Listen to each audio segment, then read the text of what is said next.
edition of Cooking Fun with Chef Chris. I'm Chris Luckey, and you know what? Today we are going to have some fun because I found a recipe that I have been looking for a long time. And you know how they always say that sometimes you don't have to look any further than your own backyard? Check this out. One day my daughter and I were having this conversation, and we were talking about cooking and things of that nature, and my schooling and starting this YouTube channel and putting things on Facebook. And I told her, I said, man, I really wish I could find Howard's Restaurant's gravy recipe from Bill Howard. And all of a sudden she goes, Dad? I said, yeah. She goes, guess what I have? And I'm like, no way. Where'd you find this at? She said it was sent to me from Bill's brother, Charlie. I said, you've got to be kidding me. I said, I grew up with Charlie. You're kidding me. She goes, no, here it is. I used to go to Howard's Restaurant. For the biggest meal that I would eat there was probably the biscuits and gravy. Bill Howard had this in his family for many years. And when you own a restaurant, sometimes I think you look for ways to save money because the bottom line and your margins aren't too big on a restaurant. They really aren't. And I think that's how this recipe came to be. Because today, what we're going to do is we're going to do our homemade Southern biscuits and Howard's Restaurant gravy. For those of you that don't know anything about Howard's Restaurant, you're in for a treat today. And you'll see why when we get to that portion of the program today. But let's first get into our biscuits.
Things I like to do is I like to put my biscuits as close as I can together. I don't want them smashing each other, but I want them pretty fairly close.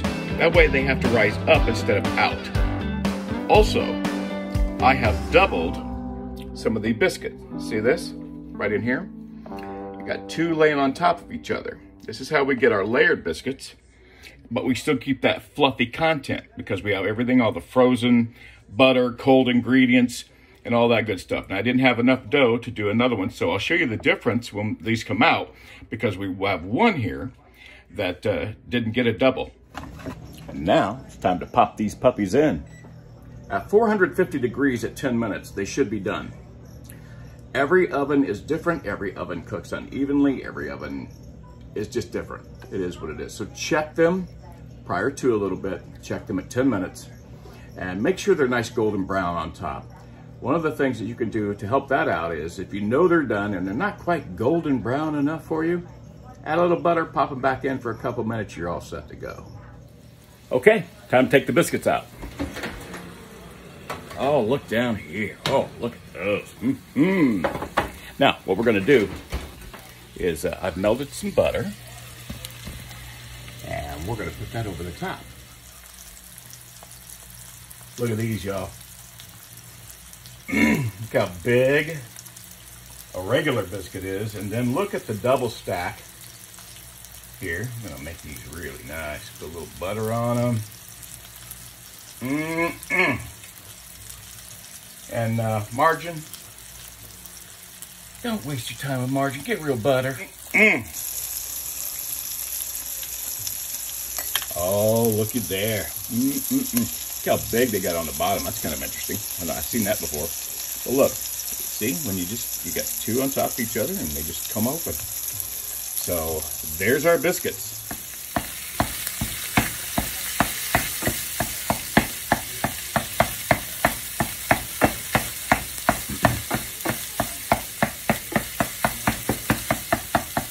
I'm going to try to get your sausage as fine as you possibly can for this recipe. One of the reasons why is we don't use too much salt in this recipe. We'll let the sausage do that. But the nice thing about it is if you get it all incorporated throughout the entire gravy, then the sausage itself will bring you plenty of salt for seasoning, plus whatever else your sausage may have in it. Today we're just using Tennessee Pride mild breakfast sausage. Some of you have probably made gravy like this all your life, and it's just the way you've probably always done it, and you've never shared that with anybody. Well, the interesting thing about that is the way this gravy is made, I just think the flavors just come through just so much better, and especially for those who are restaurant entrepreneurs and have their own business, this is a very inexpensive way to help your bottom line when you're making your biscuits and gravy.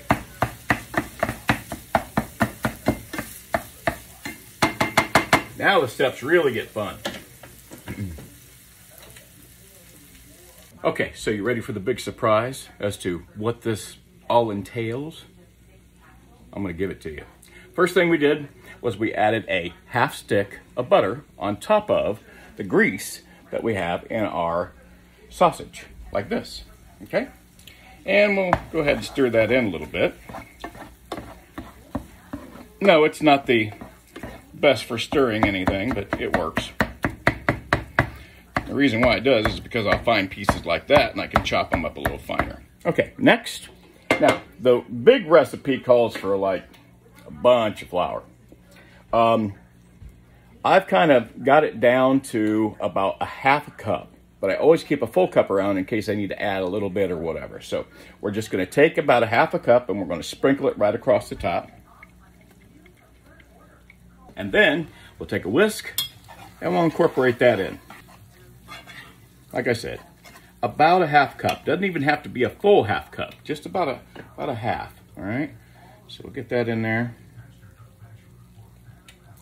And if you accidentally spill too much in there, so be it. It's not a big deal. All you got to do is just add more or less of the other side of the ingredient to make it come on out. Now, I will say that you want to make sure that you got all of that flour incorporated into the fat that we have added and the fat from the sausage. Okay, so I have used right about a half cup. Okay, so let's finish stirring that in. A lot of people go, Chris, it's gravy. Yeah, it is. What do you normally put in your gravy to make it? All the basics I'm putting in right now? Probably. But here's the step that you probably don't do. Whereas I normally would have added milk at this point, what are we going to add? H2O. And we're going to balance this out between the fat, the flour that we put in, and of course the water, and make it all come together. Okay, so we're going to put that in. Okay. Now I'm going to say that's 2 cups. We may need a little more. So what we're going to do now is we're going to incorporate this all together. Bring your temperature up to about medium to medium high. Oh, that's not all. There's more. Okay, so now we're getting some kind of like a tan, milkish color. That's what color it is right now. And I'll show you that.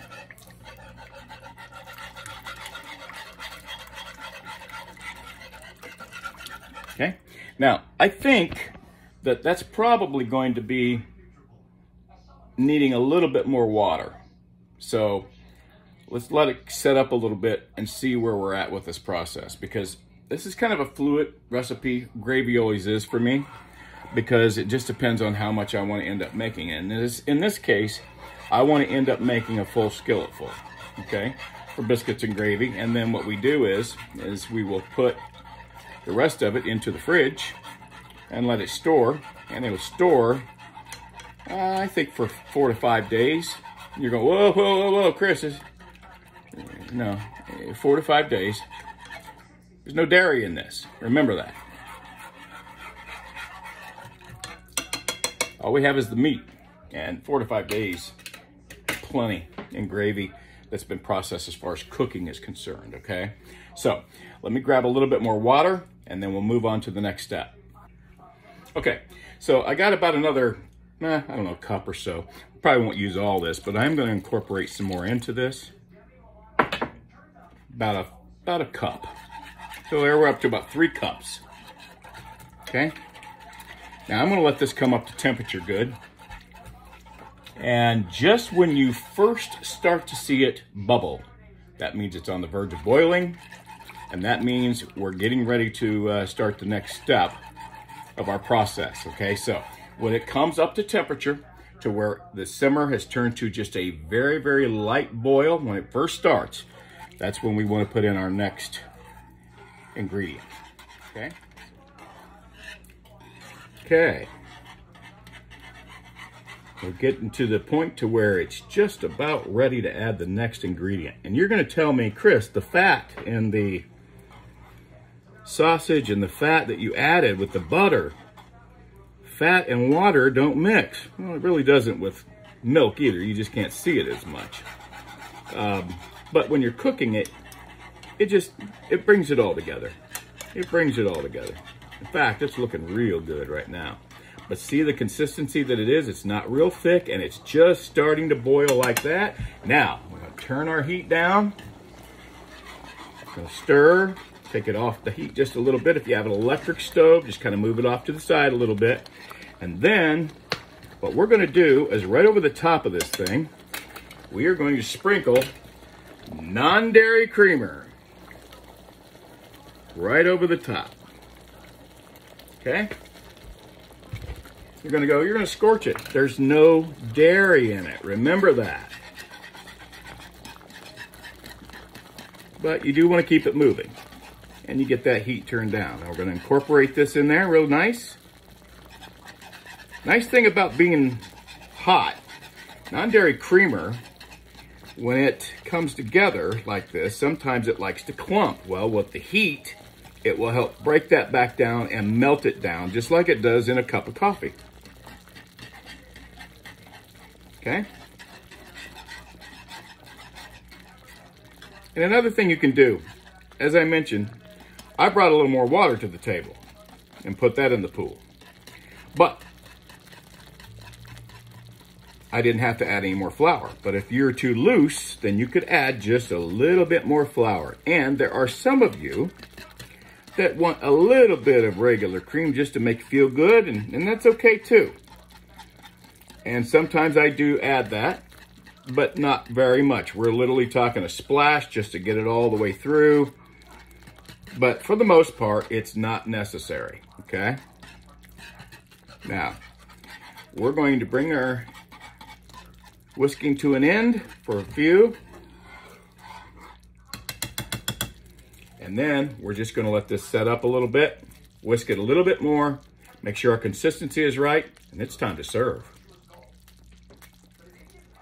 Okay, y'all, everything has come together. The consistency is very nice, like I want it.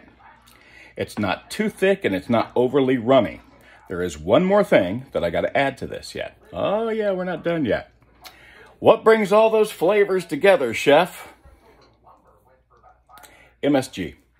And I know some of you are going, oh my goodness sakes, there's some chemicals, those gosh darn chemicals. I don't know if we can do all that. Please. It is it literally is just a dab. It does it, you don't want a ton. But as far as bringing all the flavors together and boldness, it is the magic touch to this dish. I'm not kidding you. So, like I said, once again, as in review with the gravy, sausage, half a stick of butter. In this particular recipe, we used 3 cups of water. And then we sprinkled over the top non-dairy creamer. And I could probably have used a little bit more, but this is fantastic. It tastes really good. And then we incorporate all that together, let it come to a boil, let it simmer back down. We put a little MSG in, and then we do this. Look at that. And no, it's not a total white gravy. It comes out just a little bit gray. And what'll give it even more color, if you want more white to it, you can put in a little bit more of your creamer, and that'll do that, okay? So, there you go. One of my favorites. Some Southern biscuits, and that delightful Howard's gravy. Can't wait to get in this one.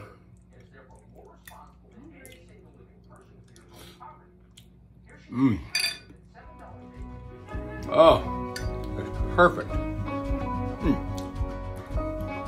Just like I remembered as a kid and growing up. Try the recipe, you're gonna absolutely love it. So, until next time, you have a fantastic day, enjoy cooking, and if you're cooking for others, cook with love. Have a great day.